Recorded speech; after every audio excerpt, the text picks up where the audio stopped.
begin with the question which many people will pose to themselves as to what is yoga or supermind to do with collective life? How is Sri Aurobindo's vision of life and reality connected with collective life? Why should it have anything to do with collective life? That is one question. And it has a relevance in the sense that he has given a new vision of man's life on earth. And in that vision, he sees the possibility not only of recreating and transforming the whole life, but he sees also the possibility that all forms of life that are manifested, individual life as well as collective life, they all come under this new program. What is going to be the transformation or change necessary in the collective life? If life divine is the fulfillment of man on earth, by rising to a supramental consciousness and bringing it down into himself, the same question will apply also to the collective life. That what would be the result, or what would be the consequences, or what would be the form of the collective life if, or you can say, whether supermind or truth consciousness is at all intended to be embodied in a collectivity or not. You see? If it is not, then we should knock out the possibility from now and say it is not possible. But if it is, then it is a part of the whole program which Cherundo has set before mankind, realization of life divine on earth. And life will include individual and collective life. Therefore, collective life naturally comes under the program which he has put down for humanity. The program is of inner change, but the inner change will necessarily involve great outer changes, changes in the outer form of life, changes in the individual and collective molds of life.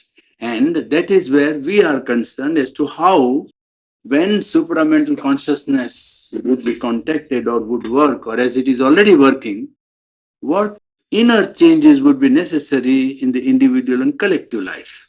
And if the changes take place, what is likely to be the form of the changes? Well, that problem he has dealt with in two books, Ideal of Human Unity and Human Cycle.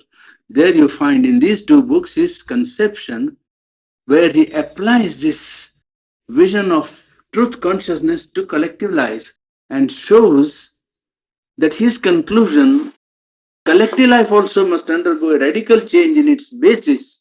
Well, he tries to substantiate it by study of man's evolution from social small units to present state, and from the tendencies that are working, the psychological factors that are working now. He shows that the inevitable consequence must be to take a turn from the rational age through which we are passing. The rational age has reached its peak, so to say, and it must now turn back upon something else than reason.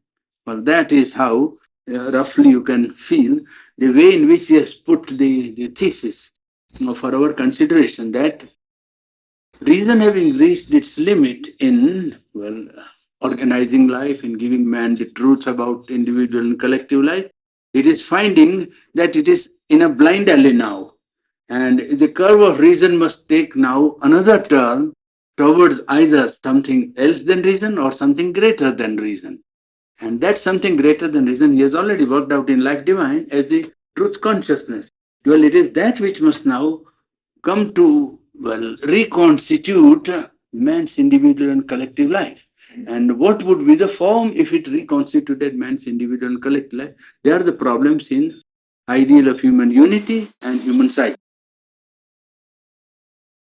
And because otherwise life divine and its thesis would remain only a philosophical abstraction and not something that you can apply to life. And the whole basis of the work is that it should apply to life.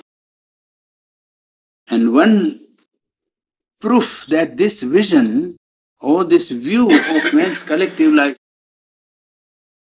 connected with the growth of man's collective consciousness can be seen in its actual application, in the postscript chapter which he wrote to his book Ideal of Human Unity, a last chapter was added to bring it up to date. The book was written 40 years back, and it was, even before the First World War. I think practically the subject had begun. But by the end of the First World War, the book was already finished and printed. Ideal of Human Unity. Second World War intervened, and when the edition was being thought of, the second edition, then he was asked to allow the publication, and he was not willing. He said that much change has taken place, and the situation has so much changed that many things which I wrote would have to be rewritten. Instead of taking the whole labor of rewriting, he added a postscript chapter at the end of the book to bring the book up to date. And in that postscript chapter, you find two things which the modern politicians have now found true. That was written in 1949. He said coexistence is quite possible. That was in 1949. In fact, I can tell you that coexistence is a word first used by Sri in that book, 1949. That two different systems of social, constitution or social reconstruction can exist side by side. There is no reason why one system alone should prevail and the other should always come to fight with it or in conflict with it. Coexistence is quite possible. Two ideologies of social reconstruction can exist side by side and see in what way they are working out and what are the results to the human collectivity. There is no reason to suppose that only one should exist. That is one. And second thing he predicted was the aggression of China on India, Tibet, and other countries. I will cite the passages afterwards. You see, in the postscript chapter, at that time it was that India was visited by Chow and Lai. And, they were shouting about the brotherhood between China and India in the streets of Delhi. It was then that he said that Chinese aggression would be a great possibility and was the looming danger. And that was in 49. So I'm pointing out that the reading of the trends of collective life is quite capable of giving possibilities and also giving trends which can be beacon lights on the way to man's fulfillment of collective life. This is not as it were an abstract vision which has nothing to do with active dynamic movements of world forces which are molding the events of international life today. This thing I refer to just to show that this vision has a relevance to a dynamic movement which is molding the life of collective consciousness of man today. His vision group includes not only the individual consciousness but the collective consciousness. And because collectivity is a part of that divine consciousness, the truth consciousness which is working, the collectivity is not outside and it has to attain its own perfection. In fact, philosophically, it will move to a position of one to many. I think you should have a representation, otherwise it will lack. The idea of the one becoming the many, is it not? That is the idea. That is the one basis with which we are starting. The one becomes many, and that is in the Superman, they are one. In the Superman consciousness, one and many coexist without losing their identity or unity or oneness. This is here. And that in the course of manifestation is broken up. Now, the one does not become individuated many. Individual many. No, the one becomes first. You see, the collective many and the collective many, each one breaks up into individuation. You see, the individual is afterwards created. Individuality. So this is the middle term, which is a collective. The one first projects itself into a collectivity, into a collective consciousness, cosmic consciousness or universal consciousness. And in the universal, there are many wholes or many groups that are included. And then in each group, you have the individuation. In each group, you have then the individuation. So the movement from one to the many becomes here. First, you have the many individuals, but here you have many groups, many collectivity. You see? So that is the one thing to be noticed, that when we speak of the one and many, we forget that the philosophical transition is, from his point of view, the transcendent, the universal, and the individual. That is, these are the three terms of the supreme consciousness. I mean, the ultimate supreme truth stands at 3 points or three positions, takes up three positions. So far as the material world or our universe is concerned, it is transcendental, it's universal and individual. One and the same truth, it's an identity, you see. So this universal term it is, which is the responsible for collective life. It is the universal which manifests itself as a collectivity, groups. And all the groups make up again one. You see, that is how humanity, composed of many nation units, is now driving towards the unity of mankind. It is not that individual nation units will be dissolved or that they have no utility of their own. You understand, the idea is that the many groups must come together to make the whole. Each culture, each racial entity, racial collectivity is a soul. Now, this was not known 50 years back, perhaps, or last century. They never thought, because politics was moving in those days. You know, in old times, group life was only subject of the politician, is it not? And the politician was a statesman or a diplomat or a Machiavelli or whatever he was, you see, and there was no room for any principle there, any morality there, any idealism in politics. Politics was subjected to utility, to necessity, if you like, or to need, balance of force, you see, to opportunism, to a sort of compromise all the time. In fact, agreements were never respected except when they were to be respected because of force and power, is it not? Otherwise, they will say a treaty is a scrap of paper, is it not? That's what they said. Yes, that's it. That was a place of honesty, morality, and idealism in politics once upon a time, isn't it? Yes. So, well, they always said like that. There was no question of scruples in politics, is it not? You could be very unscrupulous. And the more unscrupulous you are, the better politician or a diplomat. That was once upon a time the idea. Now that has to go. That has got to go, and it is going. But what I mean is that power was the only thing that was supposed to act in politics.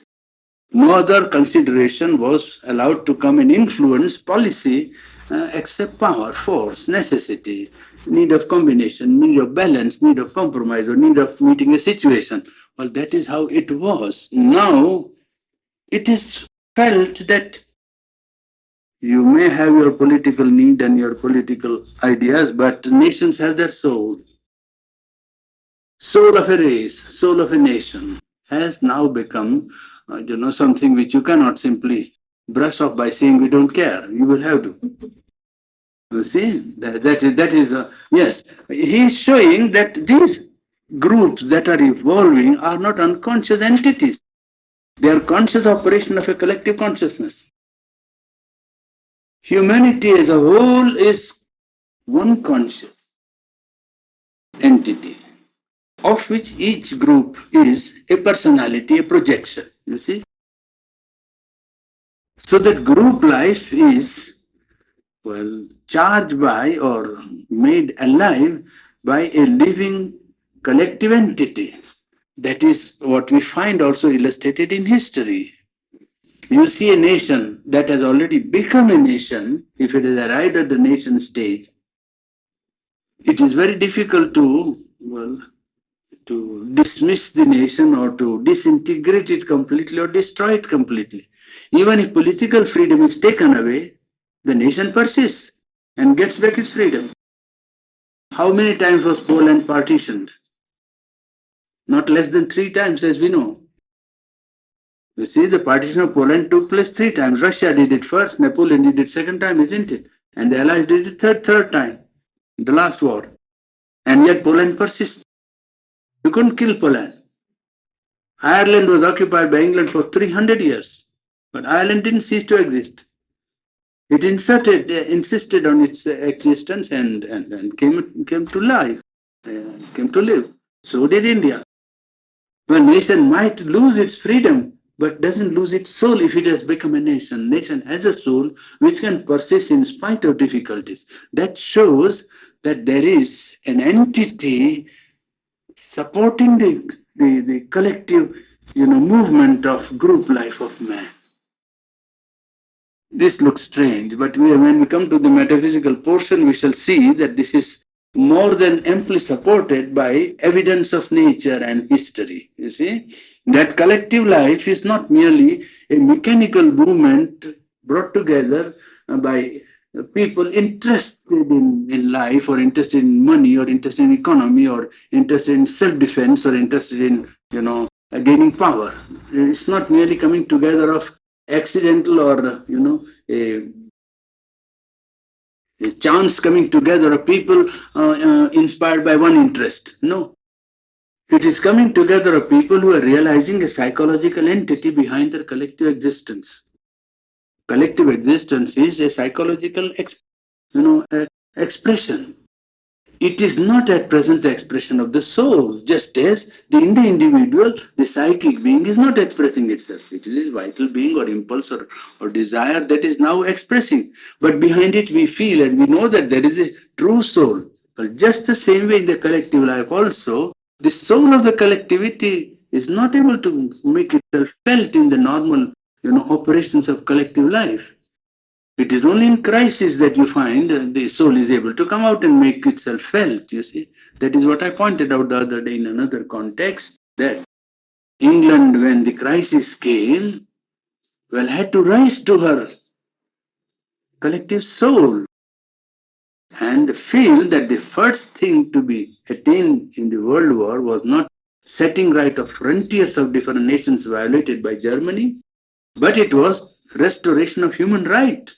Freedom of thought and freedom of association, freedom of man.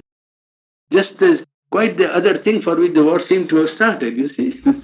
But that was the coming in of the soul of the race, you see, trying to raise it to its inmost, nearest to its psychological, entity or soul. Well, that is how, if a nation obeys that soul impulse, it emerges, progressive in the march of collective life generally. Well, I was telling you about the politician trying to think that this collective life was only his own field, but now he finds that after the two world wars, when science increased the capacity of giving unlimited power to collectivities, they found that each one going on adding each collectivity was adding only force and power to itself, and then it thought it would be only mutual self-destruction or mutual destruction it would come to. So the politician had, well, admit or find his own limitations. The Machiavelli couldn't go all the time and say, no, we can do what we like, because now the other fellow also can do what he likes. And then two people trying to do what they like is only mutual destruction. There can't be anything else. That is why other elements now, after the progress of science and destructive power given to man, the politician's role had to be limited, in the sense that he had to admit other values, that there must be other ways of setting right conflicts, differences, or points of, opposition must be resolved by some other way than only using military force, you see. Well, that has slowly opened out a way, and there the way to settle problems and differences and even conflicts and oppositions has now opened a way for idealistic and ethical forces in international life. That is taking man nearer to his inner soul, even in the movement of his collective life. You see, till now the movement was governed by vital consideration of how much power one has, force, This was the decisive factor. Slowly, in collective life also, other inner factors begin to come to the front. Yes, whether you are right in what you are doing, whether other man has not also his own point of view, which might also be right from his point of view. You see, now that has come to that my point of view, I will enforce whether you like it or not. Well, now if that comes to that, then both can use the same means, and then both can destroy each other. So instead of doing that, well, now the idea is how to find out a way in which. You try to see, yes, I am right from my point of view, the other is right from his point of view, and now can we arrive at some understanding? You see, that's the point. Instead of resorting to force, so that conciliation, compromise, or introduction of ethical forces or principles has become now an active factor in collective life. And this was greatly supported by the political movement of India, you see, because India resorted to an ethical value to secure her freedom. You see, the pursuit of nonviolence as a policy for 25 years by the greatest political party of India, the Congress, you see, is a historical fact. And it is that which has brought this progress of international life to prominence. That problem could be solved if you can insist on higher values and organize collective life to give practical expression to ethical values, not merely to avow or to declare or to affirm, but to make it living. If we can persuade collectivities or group life to accept actively and dynamically ethical values and act in solving collective problems, it is possible to arrive at some solutions. It's not to arrive at perfection, but certainly they are quite capable of solving problems.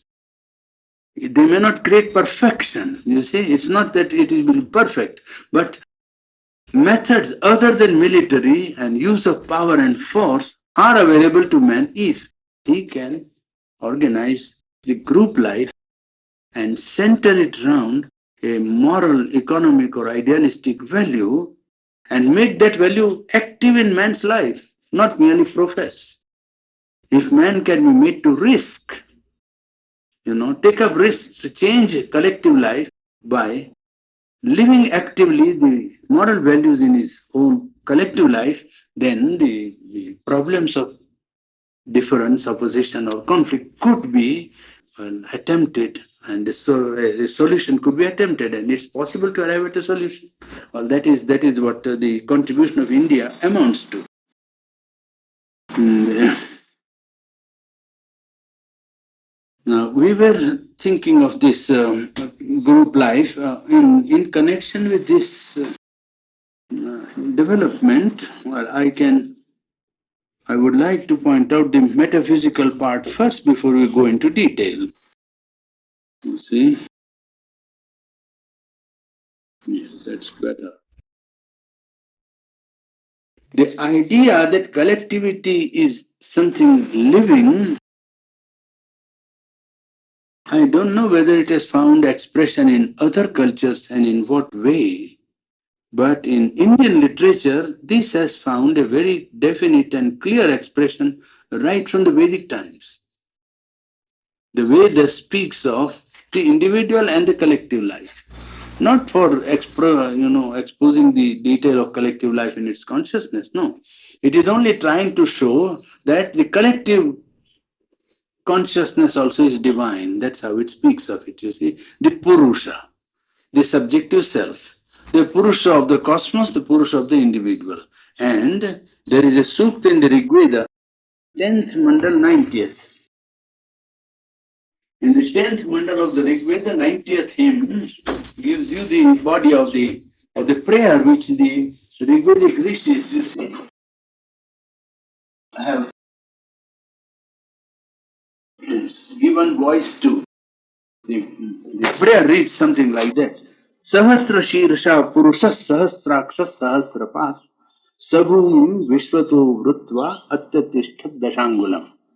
This is from the Veda. It says the collective being, thousand-headed, Sahasrasha is thousand-headed, Purusha, thousand visions, means with thousands of eyes, with thousands of feet, he having englobed the earth on all sides, remained over 10 finger measures. He englobed the whole earth and was more than the earth, you see. That's the description of the collective self. Collective self or collective being is, yes, I think Shakespeare speaks of its many-headed monster, is it not? O thou many-headed monster, who would like to be thy king? That's in one of the riots which takes place in Shakespeare's drama.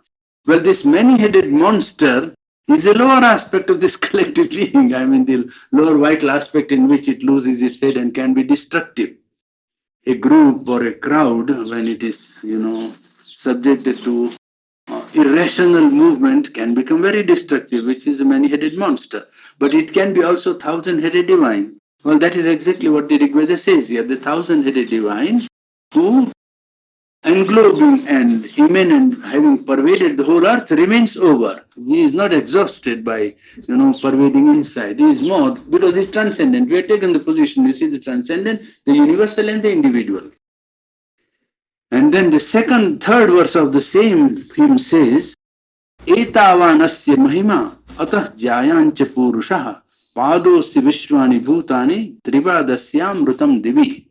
This is one of the, I think, the most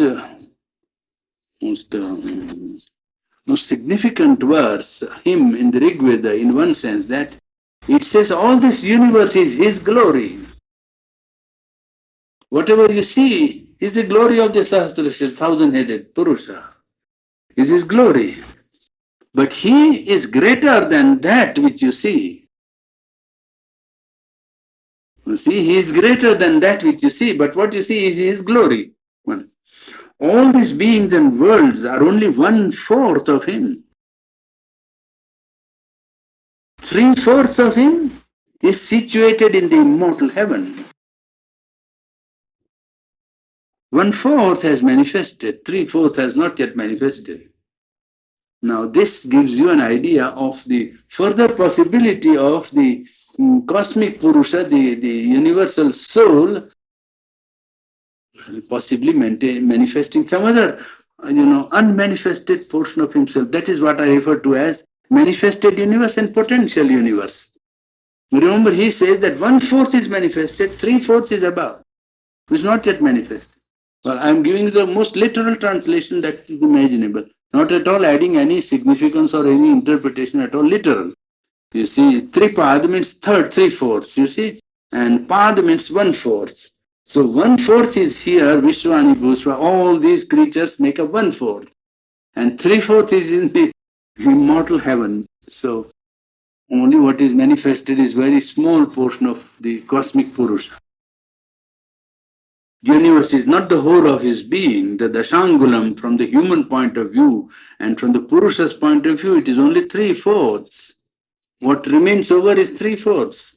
It is in heaven, it is immortal, it is a greater portion of him that is potential and can manifest here, it means. Then, Tripad Urdhva Udaitat Purusha Padosyeha Bhavat Punah Tatah Vishwang Vyakramat Sashana Asane Abhi. The 3/4 that is above the universe, he arose and entered this 1/4 here. The 3/4 that is not manifested arose and entered this 1/4 here that we see. From there, means from the 1/4, he ascended all round. He ascended again all round, having put himself in hunger and non-hunger, in the living and the non-living. Manifesting himself in forms of light, he, again tries to go back to the heaven of immortality. In the third 191, another hymn, there is also a reference to collective life. It is very often repeated and in prayers when people meet and sit together. number of people when they, in a temple or in a place or in a place where they gather together, that is very often repeated by the old people, orthodox people. Sangachadvam samvadadvam sambo manamsi janatam deva bhagam yatha purve sanjanana upasate. Let us march upward together. Samgachadvam. Let us go together. Let us speak the common word, the agreed word.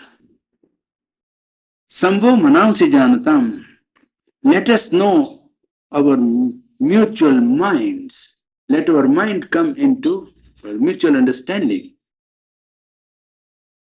Even the gods accept their portion being of mutually knowing minds. When mutually knowing minds offer their portion, then even the gods accept what is offered. A collective offering is easily acceptable to the gods. Samanu mantraha. Let there be a common word of inspiration. Samiti samani. The attainment also let it be common. Samanam manaha. Let us have a common mentality, a common mind. Sahachittamesham. Let the consciousness also become one, sympathetic and known to each other.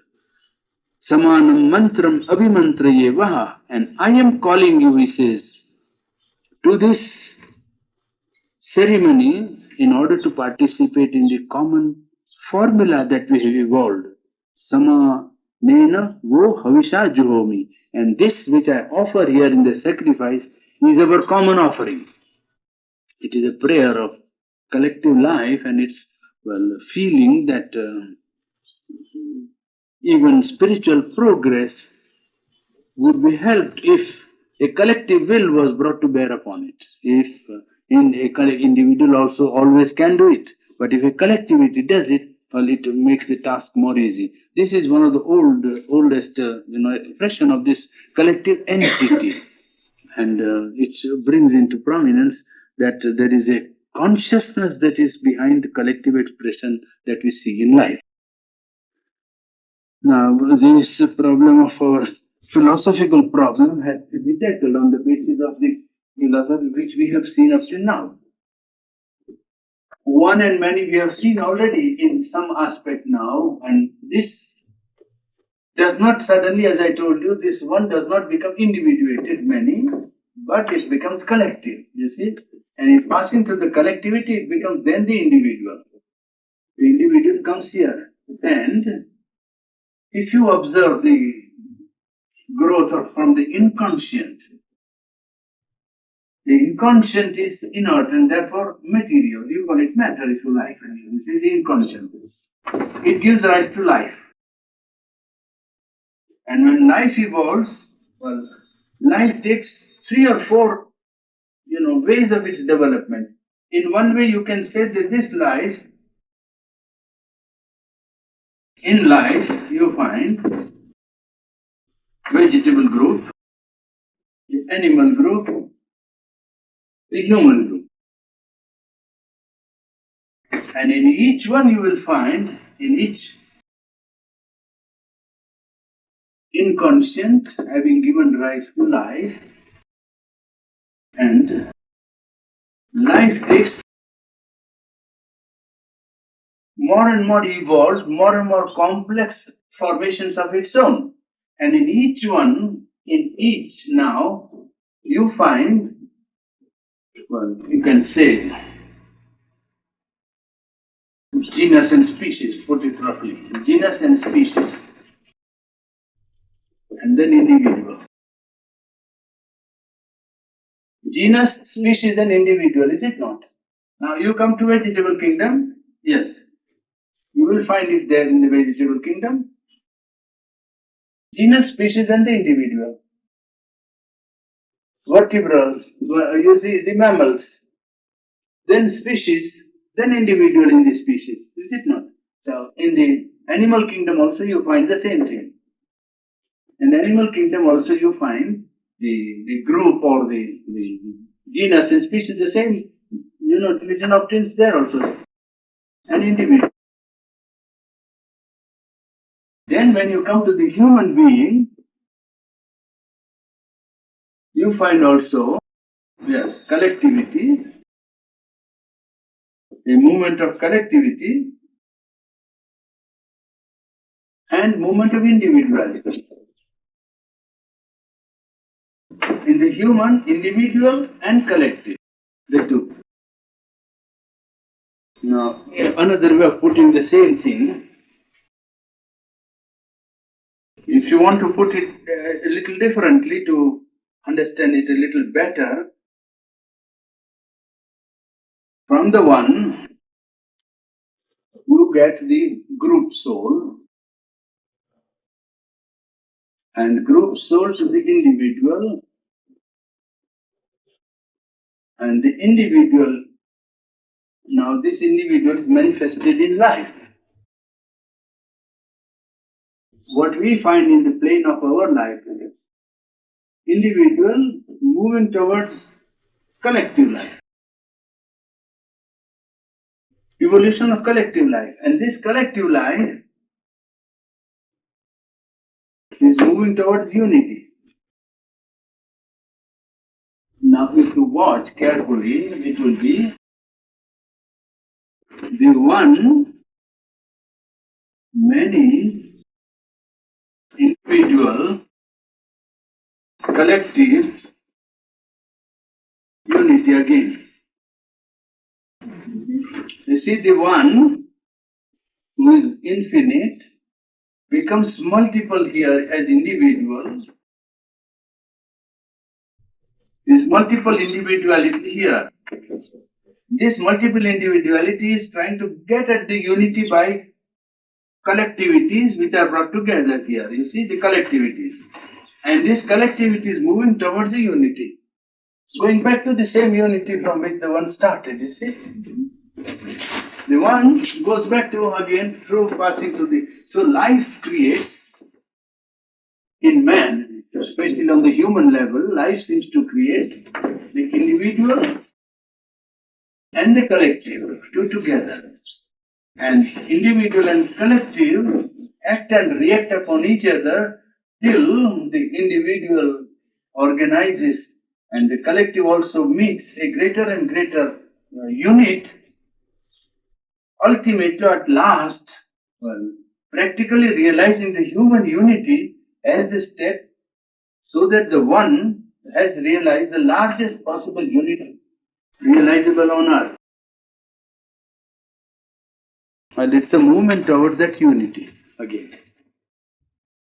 The one becoming groups, groups giving rise to individual, and in the human individual, the individual becomes completely so cut off from everything else that he can directly contact the Supreme Consciousness, the One Consciousness.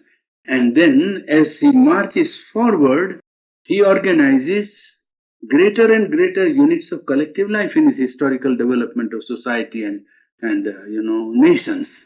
And now, nation is the realized unit of man's growth toward this collectivity. Nation has not come all at once. The nation is a result of slow growth.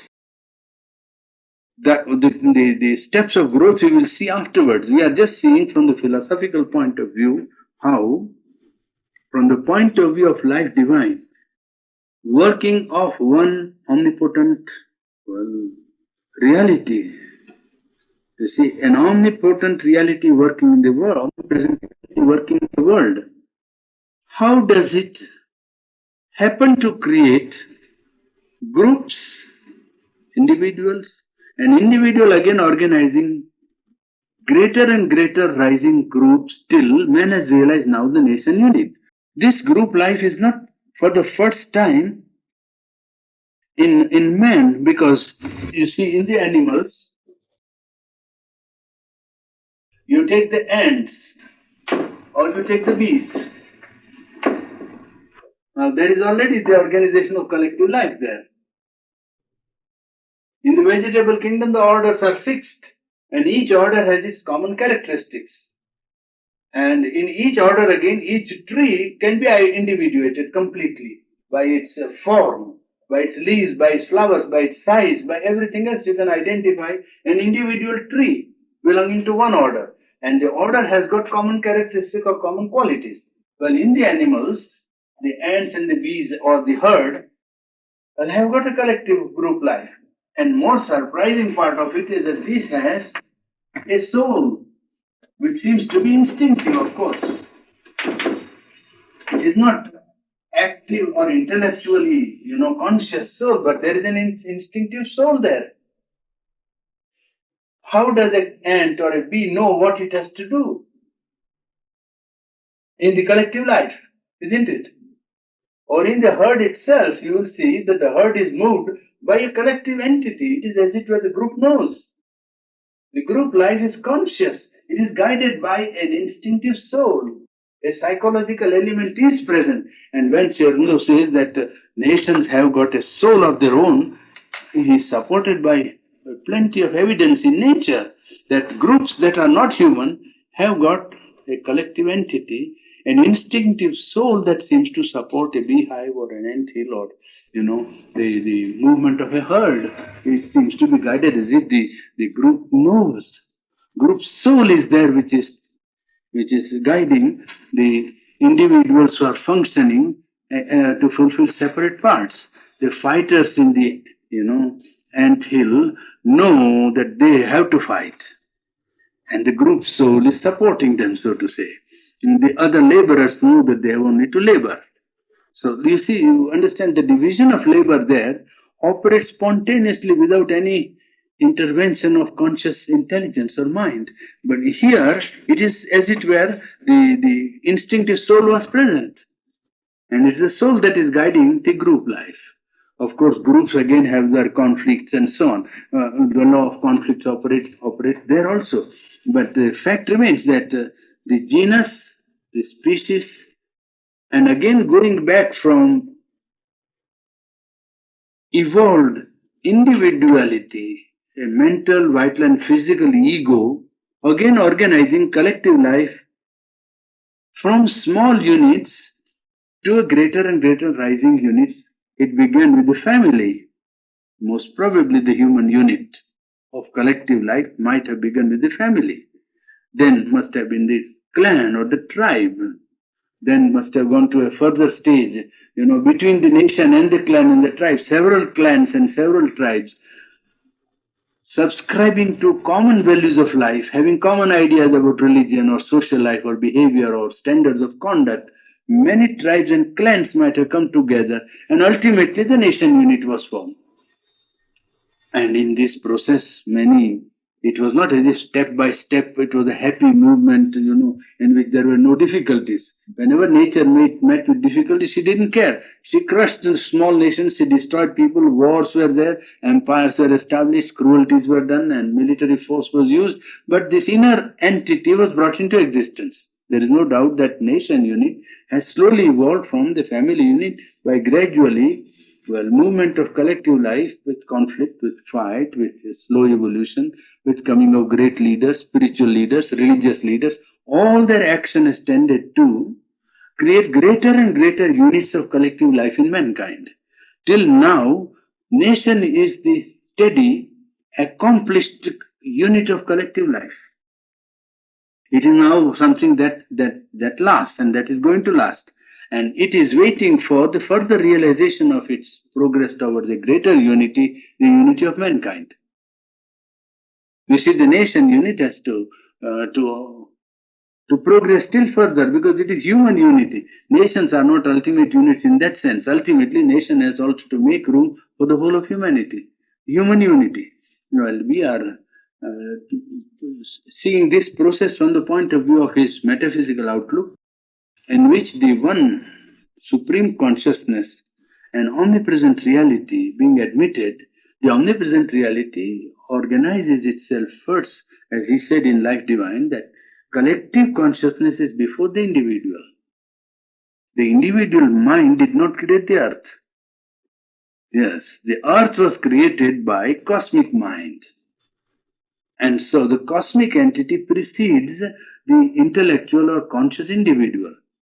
And conscious individual is therefore only a term of the collectivity. It's only one individual among the group in which the thing is working. Now the progress from nation to the humanity is the next step for the further realization of unity in terms of completely divided individuals. You see, individual when he's made conscious of his individual center as a separate mind, separate life, and separate body, well, he has the possibility of complete isolation. And from that complete position of isolation, he is marching, creating greater and greater units of collective life, till he identifies or he comes to a point where he will be one with the whole of humanity. Well, that is exactly where it is coming to, is it not? That is what it is coming to. Yes, that's right. Yes, the growth is from smaller to larger units. And again, in this growth, the most remarkable thing is that a psychological movement is taking place. The whole problem, in fact, of today is how to turn organized political unit into a psychological entity. An organized, effective economic and political unity, how to turn it into a psychological entity or psychological being, how to center it or bring into action the true psychological part. Yes, because in the beginning, if you take, when the groups were very small, the idea only was of survival. They wanted somehow to live. And so one group either opposed or combined with another group in order to survive against animals. And then against each other. You see, it is still taking place in Africa. In Africa, the groups of the tribes have not arrived at nation consciousness, you see. Their difficulty is that suddenly now this whole nation unit is dropped on them from the top. And they can't adjust themselves because they are living in that tribal consciousness, in which the tribal entity and tribal consciousness seems to be very strong and against each other, so to say. They are fighting against each other and not able to understand that they can formulate a nation, because that soul has to be evolved slowly from below. And they had no time to adjust. Suddenly, this, after the Second World War, the principle of self-determination being accepted as a necessary part of all international life, self-determination was given to them. And then they said that self-determination means you must become a nation. Well, they can't become a nation all of a sudden. That's the trouble. The one tribe says, yes, we will become a nation, but we will rule. And the other tribe says, we have been always fighting, so we'll fight. And that is the whole trouble there. The nation or unit has not come to the surface by a slow process of growth or organization. It has come from the top. And the tribal consciousness finds it very difficult to adjust itself to the working of a unity of nationhood. They find it hard. And many Asian nations, I think, would certainly find it not easy. In fact, some of them have to go back, as you see in Iraq, or in Egypt, military dictatorship, or in Pakistan, you see, because they try first of all to work on the basis of collective consciousness of nation, and they find that the groups that are constituting the nation are not capable of acting effectively or correctly and reacting to the collective consciousness. So somebody who believes that he can do the best takes up the power in his hand and tries to run the whole show. The consciousness doesn't grow there, you see the whole difficulty. So survival is not the point. The growth has been taking place not only from small units to larger units, family to clan and tribe and nation, but each collectivity has contributed or has tried several times in its growth, from city republics of Greece right up to the Roman Empire. Values have been tried, psychological values. They tried to govern collective life by religion. Collective life in its growth did not grow only from smaller to larger units. It grew also in acquiring experience of trying higher and higher values. A time was when religion was the governing force of collective life, and they found it doesn't work. A time came when some other thing was put in its place and tried. It didn't work. Aesthetics was tried, reason was tried, intellect, philosophy was tried. Each one was found wanting. Till now, practical reason, application of science to life has now come to the top. And that is a governing force of collective life, psychological. This is a psychological aspect of the growth. Two aspects you must keep in mind. One, the physical aspect in which the political entity goes on growing into larger and larger number. And then the governing power which the collective life organizes or brings to the front by its growth into values of life or growth into culture. You see, collective life when it grows, it produces culture. Culture is a result of not of one man but of collective life. And these cultural values have been tried in collective life. So as to find what would be the highest standard or highest value which must be embodied in collective life. What would answer to the need of collectivity? Would religion answer? It did sometime, then it didn't. Then would philosophy answer? Would art answer? You understand? Well, would reason answer? Now people think reason can answer. Today, now, after 150 years of rationality, it is being found that reason at its limits. And that if reason continues to govern collective life as the highest value, highest attainment of man, then it will be a movement in a circle. It will not be any issue out of it. It won't be able to lead men to anything more. It will only be a circle and you will have to go round and round. Well, that is the discovery which man is making slowly by applying reason not only to his individual life but to collective life. He is finding out that this doesn't seem to lead to anything. It will only lead to a movement in a circle. You can increase the radius of the circle, but you will not get out of this circular movement. It will be there all the time. That's several. And along the two lines, there is a political, social, and economic, and cultural. You see, political, social, economic is one side, and cultural side is another side. In the West, the development of the group life, centers around politico-economic, basis. Whereas in Asian countries, it is social and religious, social-religious. In the West, the development of the group life, centers around politico-economic, basis. Whereas in Asian countries, it is social and religious, social-religious. The emphasis in the organization of Western collectivity is politico-social or politico-economical. You see, the stress on the Asian collectivities that grew is social-religious. You see, and they also had their economics. I don't say no collectivity can exist without economics. In fact, East was very rich economically, so rich that the West was tempted to go and try to get money from there. Is it not? I mean, that is what Milton wrote in his Paradise Lost. Where is it?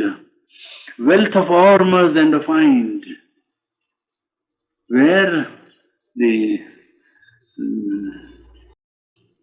East showers on her king barbaric pearl and gold. You see, wealth of Ormuz and of Ind was proverbial. Ormuz is Persia and Ind is India. You see, wealth of Hormuz and Ind was famous in Milton's time. That's why they went to India. They didn't go for nothing. They didn't go for a change. No, they didn't go for only have a walk over and come down. The attraction of money. Yes, it is a wealth. So that they had their wealth. What I am pointing out is that the eastern country were not poor as they are now at that time. Certainly they were at the acme of their material prosperity, so much prosperous that the people of the West, who were at that time backward, thought that these were most advanced countries, you see. And it was called these islands are called, what are the Dutch and the Belgians, And they amassed lot of money because of this, the the provision, the cinnamon and cardamom and this, spice, yes, you see, the spices. So these were the islands where you could go and get money. You see, that was the idea. And the Arabs also earned a lot in commission. You see, Arab carried a lot of communication between East and West. They were the intermediaries, they were the agents, you see, really speaking. Venice was then the agent after the Arabs, you see. It passed off from the eastern hand to the western hand slowly. The agency. Agents means you're carrying the goods from one to the other and establishing a commercial relation between the two. And as the scientific progress increased and the naval power came more and more centralized into western hands, the Arabs lost their control of the eastern seas. Otherwise, the Arabs had the control in the sense that they used to waylay and, they used to rob all the ships that were there. They were the pirates, you see. And so they were given the charge. And so from east, they brought things to the west. And the spices and so on, that was regarded as one of the very rich materials to deal with. Cloth from India, and very fine cloth, which England had to prohibit by introducing 300% of duty. I am talking from English statistics. English government and parliament passing a law of introducing 300% on Indian fabrics of cotton. They were so fine that the whole dhoti could be put in one ring. We put it round like that in a small hole of it. And when you take it out, it's 3 yards by 1.5. It was demonstrated to the, how they used to do it. They've lost that art. Now you've got better machines and you do it quickly, perhaps, I don't doubt. You do it far better. But the way they did it was terrific. They had holes made in the nail. Holes made in the nail, and the thread was passed through the holes in the nail. And the manipulation goes by the thumbs. And so the agents of East India Company, in order to prevent this product of Dhaka muslin, it was called muslin of Dhaka, you see, they cut off their thread, their toes, you see that? Yes. And still there were people who produced, so 300% of duty was put upon it so that the mills may begin their work, you see, otherwise they would never start. Well, but that is a chapter. I am only pointing out that there was a time when East had its own industry and prosperity. And it lost it because it lost political cohesion, unity of life, and capacity to organize collective life, and many weak points. But so far as material prosperity was concerned, they had their time. As each nation has its own time, there is nothing wrong in it. Now, this organization is not only along political and economic lines, but it took this social-religious form. And in certain countries like India, it also stressed the spiritual basis, not merely religious but spiritual basis. And they stressed this spiritual value to the extent that it dominated the whole of collective life for long period of their history. In other times, when religion became dominant, religion was brought in as a governing force for 1 century, 2 centuries, 3 centuries. Afterwards, religion went out and something else comes in. You will see that in the growth if you study history. Religion is not allowed to be dominant. India is the country in which you find from the very beginning this domination of spiritual value as a highest value of not only individual, collective life. It is right from the Veda, right up to now. Even in the epics, the emperors had no greater power than the spiritual man. The spiritual man always gave him guidance. He had the vision of truth and he knew what was good for society.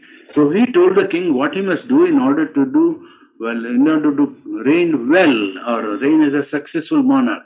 To do good to the collectivity, it was the business of the rishi to know. So that the dominance of spiritual value in formation of collective life, in all countries there was at one time religious and spiritual basis.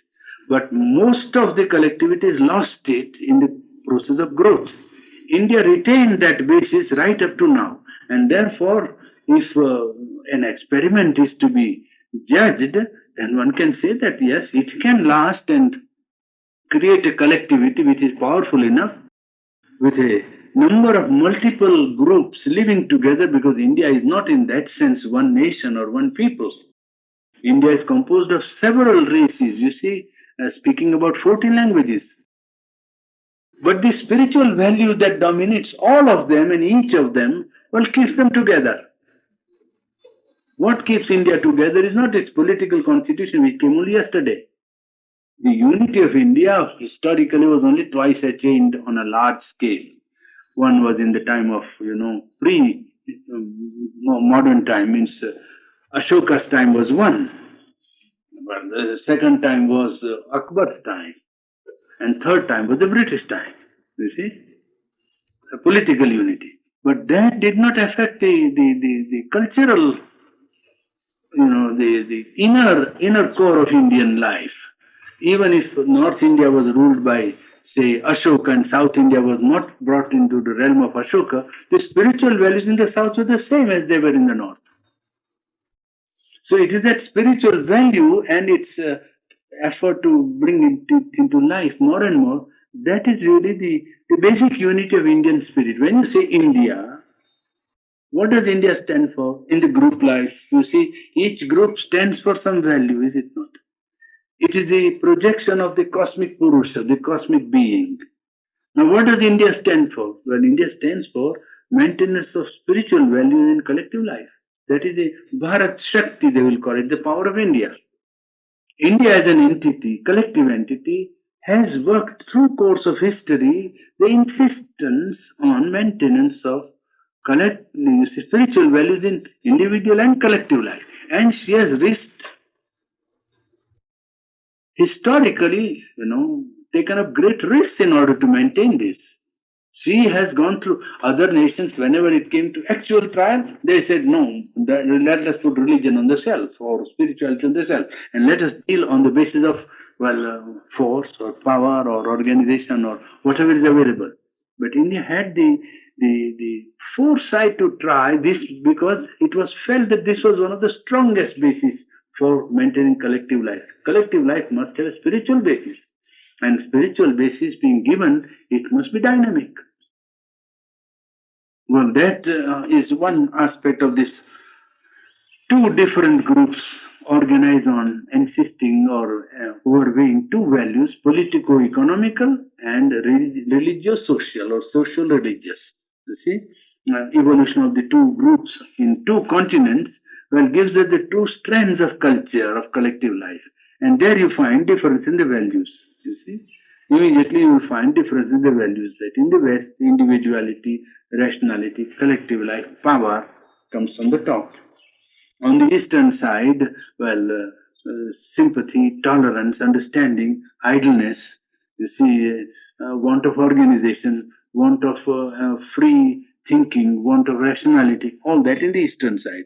Weakness and strength, you see, just as the weakness and strength comes on the Western side. The same thing, they have got a basis which is strong and they have got elements which are weak. Now, the same that happened to Europe. Europe was not conscious of its weakness because she was too conscious of power. That power alone was enough in the Western mind to make it think that everything must be all right because you have power. Well, it is now, after two world wars, it was discovered that power can be, a problem. Power can pose then and create difficulties which are not easy to solve.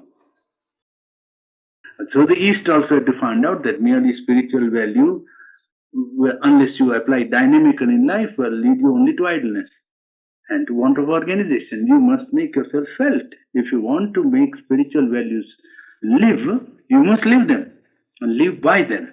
If you simply profess and have that we have high values, it is of no value to life. Life doesn't care for it. You must live it, then the thing becomes living. Well, their idleness and their want of independent thinking, their want of organizing collective life, Well, they had to pay by losing their independence and learning under slavery how to organize collective life and to feel oneness of the whole rather than each individual trying to solve his problem. And that was a one small, one defect of Buddhistic outlook which infected India with that political weakness. Because Buddha gave this idea that individuality doesn't exist, you see. There is no individual. Its individual is a flux. All the time, consciousness is only flowing. And the problem is how to get out of this flux. And each one has to make his own effort. That is the way. So, the drive towards collective, which we are finding in the Veda, for instance. Samgachadvam, samvadadvam, let us speak together, think together, let our minds work together. That was lost because each has to solve his own problem. And then, naturally, the cohesion of collective life was lost. And well, that India has to relearn, and I think it has not yet fully learned that lesson, you see. Well, that is where it is. Now, we are only trying to see the operation of a collective consciousness in formulation of group life here, and the movement has been not only in point of size and politics. Small groups increasing in size and giving rise to political and economic constitutions. That is not the only growth, but side by side, psychological, moral, and spiritual values have been also tried in collective life, so that the growth is double-fanged or two-faced. One is the size and politics, another is culture and spirituality. You see, spiritual. Well, that two lines we have to follow. I think we must wait for next time to see how this growth has taken place. Well, we'll take up the detail of this study on political basis and on cultural basis in 2 or 3 or 4 sittings, I think. It will take 2 or 3 or 4 sittings. I don't know how many. Purani, who plays politics and what? Culture. Culture. One side is organizational of life, and another is embodiment of values of life in it. You see? Nation. Are you the being? Are you speaking of a manifested being also? Are you speaking of a manifested being also? Yes, it is manifesting through the collectivity only. It can't manifest. It is not able to manifest its deepest soul, the highest spiritual entity, because man is imperfect. As in the individual, the psychic is not able to come to the front easily unless he makes sadhana or makes a conscious effort. What manifests in the individual is his mind, or his desires, or his vital being, or his emotions. And psychic, as much as, well, it is allowed to. But the same in collective life. Collective life till yesterday moved round vital interest and gathering of political power. So the collectivity was moved round or was moving round the vitality, desire soul of the collective man. And because it was wide and large, therefore it was like a titan. There are stories, symbolic stories in India, which illustrate this point that when a titan becomes very powerful, then he withdraws all the power of, of tyrannizing over the world into himself. Now that is not one man, really speaking, it is a collective. The collective consciousness, when works on a basis of desire or ambition or interest or economics, well, it amasses tremendous power. And then it can bring about a catastrophe on a far larger scale than an individual. It can succeed on a large scale, but fail also on a large scale. That is what Europe found out, and that's what we are going to go into. That Germany, in the last 40 years, committed the mistake of mistaking her vital soul for her soul, or vital being for her soul. And she said, this is the soul. In fact, Nietzsche and those people told them like that. Will to live and will to power is a central drive of whole individual and collective life. Now, this is vital being. Quite, there is nothing wrong in it. But to say that this is the soul was to commit a very great fundamental mistake. And because this mistake was committed and pursued, it brought difficulties and ruin on a much larger scale because it is powerful. This is like a giant, like a titan, you see, and throwing things into world forces to dominate the world. You see, with this vital drive to will to power and will to live, and there is the accumulation of power like that becomes tremendously destructive. And if it is not allowed, if it is not opposed, it can dominate certainly and stop what you call light for 500 years or 1,000 years. Sure, if you allow it to dominate, if you don't organize forces of light against it, not merely desire to will to power, but some sort of will to light and will to perfection. You see, some sort of will to be human. You see, some will you must put against it. If you can't put any, dynamic opposition to it, it will dominate, and it is like a steamroller. It would be a tremendous steamroller. Yes. That was manifested in person and centered in manifestation in one person. Yes. Yes. That's what I meant. Yes. Is collective life manifested, the soul, a collective being manifested in one person. No, that was not being, but something that masqueraded as a being. The collective being will not manifest in one. No, it was not the collective. You see, the mistake of the collectivity was manifested in one, you can say. The whole German outlook had been working to this for last 30 or 40 years. That, you see, war is not a result of mechanical forces, but subjective forces. It is a realization of subjective, move. They said that we are the best people in the world. We are the leaders of humanity. And because we are most intelligent, most organized, hardworking, capable of research, capable of, many things. Now, that vital conviction, which they mistook for the German soul, was embodied in Hitler. Yes, but not the German soul. German soul is far deeper and higher and more profound. Because two great things Germany has, which I think very few nations have: the capacity to create real music and philosophy. But the real soul of Germany is there, with a great power to do hard work, certainly applied to life, dictation in collective life. I mean, the state power was first organized in Germany. Socialism really springs from Germany as a political institution. It is they who showed that the state is everything. And these great elements of German culture, well, they were completely thrown on one side. It is now that perhaps under the stress of this difficulty and the suffering through which they passed is making them now to seek, and I think they will find. They will have to find their own soul. It's a great soul. Nation. Great nation. Germany is a powerful nation. Well, I was getting at more or less the relationship of the mother, the embodied soul. As you say, Mother India, I was just came to me should either be a Mother America and a Mother Germany. Yes, yes, we can put. Is there an embodied Mother America? We can put like that if you want. Either an entity, yes, certainly. But England would put itself like that lion, is it not? Just see the symbols which they have evolved in their national life also are indicative of their attitude. You see, not their soul yet, but some attitude of what they feel, the collective force. They feel their power, lion, another is eagle, third is bear. Isn't it that?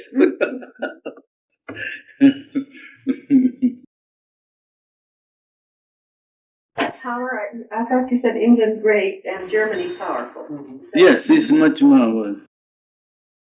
New Testament, the story of Balaam, and how this prophecy was given to him. A soul of the Canaanites were coming into the valley, Who were coming? The Canaanites were coming into the valley, and this horde of new people were coming in, and this man wanted Balaam, who was a seer, to curse them, you see, put a curse on them, so that they would die of disease or whatnot, and never gain any hold. So he sent his, with offerings of gold, he sent his emissaries to Balaam, and he said, "Arise now and come to me and offer sacrifice and curse these people." And Balaam was stopped in the way by an angel who they saw the angel he was going between two rocks. He saw this angel and he fell down, and Balak fell down with him, and Balak hit his ass with a stick and cursed him. And the angel, the ass began to speak, and it said, "Why do you hit me? I'm not at fault." And the angel appeared to Balak and told him that he was not to curse the Israelites, that he was to bless them. So Balak came before this wealthy and powerful ruler, and he said, "I cannot curse these Canaanites. I will have to bless them," which gave a great deal of no souls at all to this ruler. But he said, "They shall rise up as a young lion." And he said, "My eyes shall behold a country that is very far off." And he had this vision of a young lion rising in its power and the soul of this nation and destiny of these people that has not yet gained its true soul, the Israelites. No, they have their state now, no? Yes, but they are gaining it back again. Yeah, they have now their state, and the difficulty for the neighbors are saying that they are creating trouble for them. But that I don't know whether the neighbors are right. They have turned a desert into a wonderful country. That must be said to their credit, because a wonderful organization, wonderful organization. It was all sand, before they went, and they paid fabulous prices to the Arabs for buying the land, and then brought water, and my God, what work they done. A friend of mine has visited. I haven't been there, but a friend of mine was telling me it is unbelievable unless you see. They brought money, and how they created water in a country where there was not a drop of water, and turned it into fruit gardens and so on. Pardon me, I said, "Mine eyes shall behold the king in his beauty and the land that is very far off." And he probably could see in his vision even 2,000 to 3,000 years beyond, you see. And the soul of these people would not be destroyed, no matter what they had to go through. And like you said, the soul can never be destroyed. Yes. Once a nation has reached, even political freedom is not necessary for the soul to survive or to live. It lives on, even when there is no political freedom. The Marathas in Indian history, for instance, they were a nation, and they won their freedom afterwards. They were not free when they were a nation, you see. So freedom is not necessarily a sign of nationhood. Nation may be existing, nation soul may be active and existing, even when there is no political freedom. This happens very often. In fact, he points out Russia, England, Germany, Spain, Italy, each were under foreign domination once upon a time. Each. Germany was under Napoleonic domination. Spain was also conquered. So was Italy, and so was England under Romans and France. Is it not? Yes, so that didn't prevent their coming to the nationhood. Can be a temporary. Huh? Maybe it helped it even. The resistance, the opposition. Monster, is that the same reference as the thousand-petaled, the other opposite aspect of the thousand-petaled lotus? Or the thousand-headed serpent? The thousand-headed god of which it speaks is only symbol of saying collective life. And that collective life can submit to the subconscious impulse, and then it becomes thousand-headed monster. The collective life, you take a group or a crowd, you see. Now crowd is on strike and 5 or 10,000 strikers are going out in procession or in a crowd shouting and somebody gives a slogan. Now nobody thinks seriously of any program, nothing. It's simply a amorphous crowd with one impulse, you see. Now if somebody says break that house or destroy or burn, well they will all burn. Now that is a thousand-headed monster. That it doesn't think. So I'm thinking in reference to the chakras of your body, the 1,000-petal lotus. Was that any reference to? No, no, no. This is a thousand-headed monster. Is a crowd. Shakespeare refers to the crowd that was unmanageable. You see, madness. You see, it can do in its frenzy anything. That just turn the other way around when you see the 1,000-armed goddess Shiva. Inside spiritual. Yes, that is so. That the divine has many avenues of power available to it. Yeah, that is one interpretation. And when we say thousand-headed, it means collectivity. What would you consider to be the soul of America? Something that is embodied in. Is it the oneness in the many? I mean, democracy. Not only that, no. It is first of all assertion of individual freedom of belief, freedom of individual belief, freedom of man to believe, you see. That is one most important thing. And then that right extended to all. And then India. That right is extended to all, you see. That is one great point about America. That she is prepared to, first of all, assert a right to believe. And then she is prepared to give that right to other people. And the soul of India would be the pearl of great price. I mean, it would be the spiritual. Yes, spiritual seeking of the truth and living the truth. Typically American in that spirit, you see. There's something fundamentally about America, that freedom of the pilgrim fathers who came, you see. The capacity to risk everything to believe what one. You see, it is a risk. It is not that they knew that they will have, all conveniences here, and there was no convenience when they came. You must know they passed through a lot of difficulty. But to risk everything for one's belief, you see. And then you claim right to believe, well, you must give somebody else a right to believe what he wants to believe. Several other things also which came in the wake of formation of American states, which is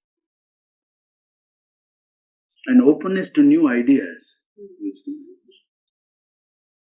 An openness to new ideas. As the country was open to newcomers, also it had to open itself to new ideas. It is not conventional. America is not conventional. No. Yes, that's it. Those people say it is young, you see, but that is a wrong way of putting it. It is openness to new ideas, really speaking. It's the melting pot, really, of the world, isn't it? Yes, in one sense. Many strands have come together here, and now here they are finding, and therefore there is a mutual openness to new ideas. What it might lack is a steady application. It might lack a steady application, but the openness is still there, and that is a great promise. You see, when in Europe, you don't know, you go against a wall all the time. Absolutely wall. And you go and try. No. England, my goodness, it is fort of conservatism. Not conservatism political, I am talking of cultural conservatism. Tremendous conservatism. They can't change because they don't want to change. They don't believe in change. That's why America has outstripped them in science and other things, because they don't want to change. So now they are finding that they are, lacking back, but still There's psychological difficulty. Even if they want to change, they find it difficult to change. They've established values. English way of life, the best way in the world. Oh my God, English way of life, the last word in life. They say, when you go there, you realize. C.H. Lawrence has a poem that says, we are superior people. C.H. Lawrence, there's a poet in a little book called Pansy, that, we are superior people. Yes. That Englishman never forgets. Here is the English way of life. And some of the foreigners who come there are impressed by it also, I must say. And so they think, oh, English way of life. And some of the Americans think like that England is something wonderful. That's why some of the Americans, want to marry some English lord who is nowhere in England, but still, because he's a lord, that old conservative idea is there. England is establishing. It is going away in America, but it was once upon a time, and I think in some American minds it is still there because of connection with Anglo-Saxon, origin first. But that would be a lord anywhere. Italian lord would be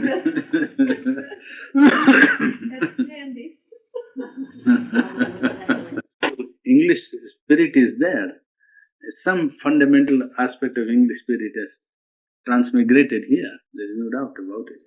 This freedom and its, this obstinacy of maintaining freedom, and so that is from England. That's quite true.